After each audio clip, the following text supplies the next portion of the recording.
hei zanina helaya chung khat pa ber pumarina kan YM member pui ral alo ngai le tat maya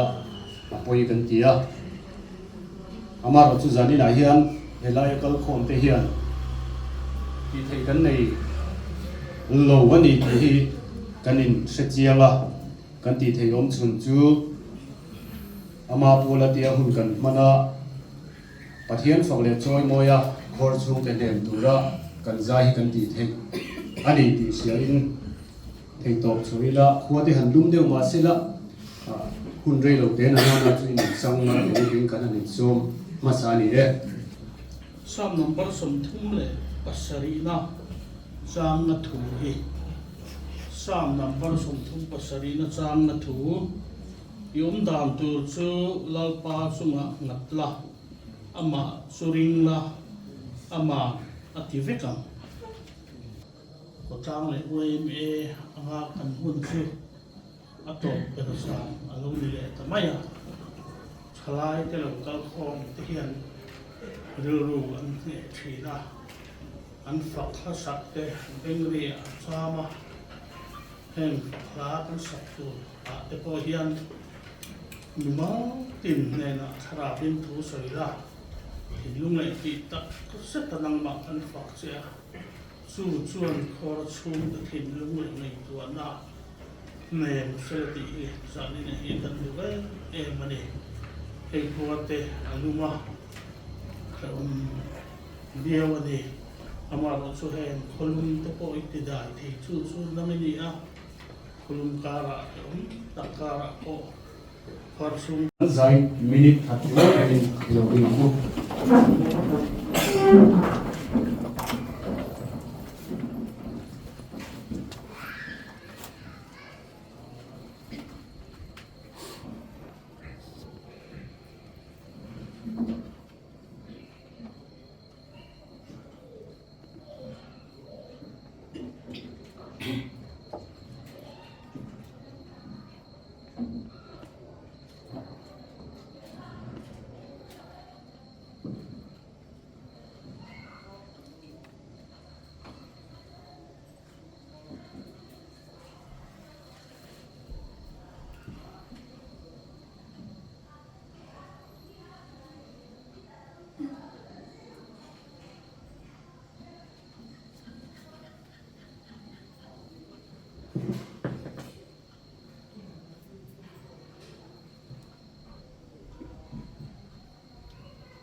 chung tai bu lalpa kan pathian min phang tu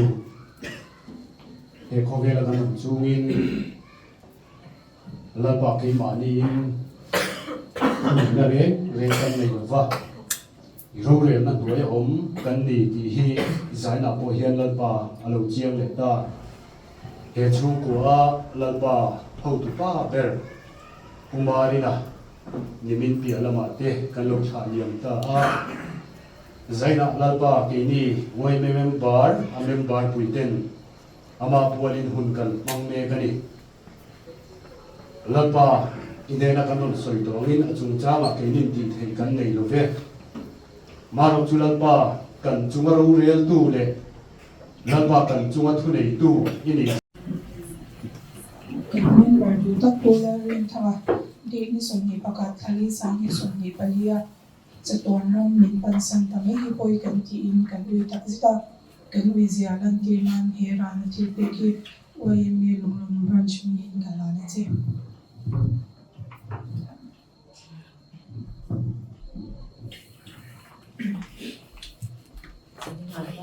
Dok su tam ta ka oma asoi dan te ka thiam lo e ni ma kom te ka thiam lo ba mi pui ma ni ngai lo te kan ni a ni san na hian ni kan lo em ani hei YMA zan ang chuanin o enge program a chuan zan thum na ni ma sila I a boral zan atang chuan zan di na ani to ani I chu tiang ang khop chuanin YMA te hi ke ni chung kwa hian kan ti hoi em chewa helaya awang la ching lo ma sila a boral zan na khan helai na sa takin in buai sa veka min lo wat sa ibel ti amani ti kan sha a kan ro em a tin chu mai pi alama chuan hi zanina be sei phak ba kin anga lute yang na sum le pai ti ko kan hal dong le zela he te ko hi lom tu soi dan hi ka thiam lo em me ya YMA ti chunga hian kan lom ni kan ti le mai thina hei soi ka soi thiam lawa YMA in kai shwai na dan te YMA program te hianin mizo ni hi ti ma em thin ani ti hi zanina hianin kan soi tel bu boka ti chuan hindia ka lo din chata ro wa chuan hi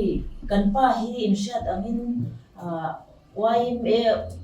nge thalai te zinga chet ta thin nuam ti em mai ani YMA member satya ni ringot te hi adu lo ve thina blanket soup an ti point na kal ve zel thina picnic an ti pa na kal ve me te na puran thalai te zinga YMA te zinga chet ta thin nuam ati ve em thina chutiam angmi chu ani awangin zanina hian YMA ten ama in shat ngan thilpek haute han hlan ve chu kan du'a adong tu tur kha alakin ding sila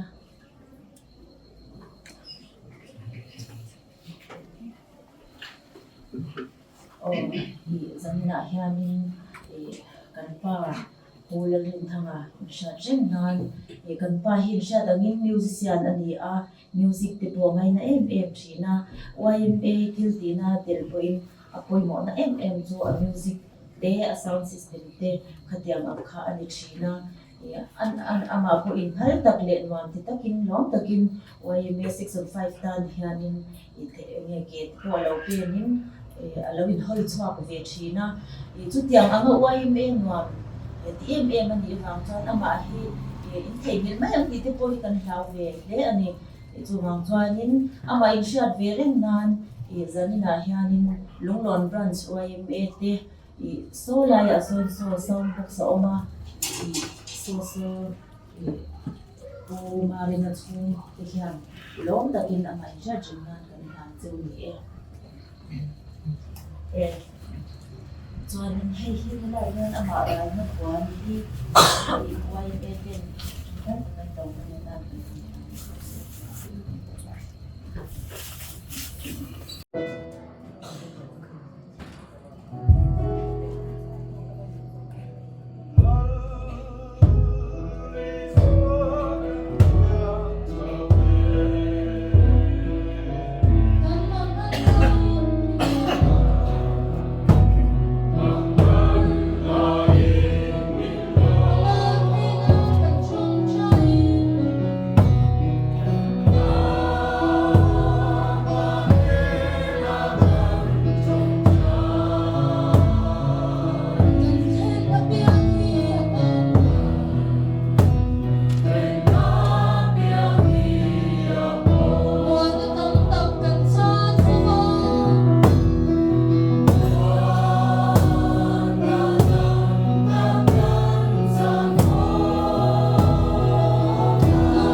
Sa siglo, kasat sa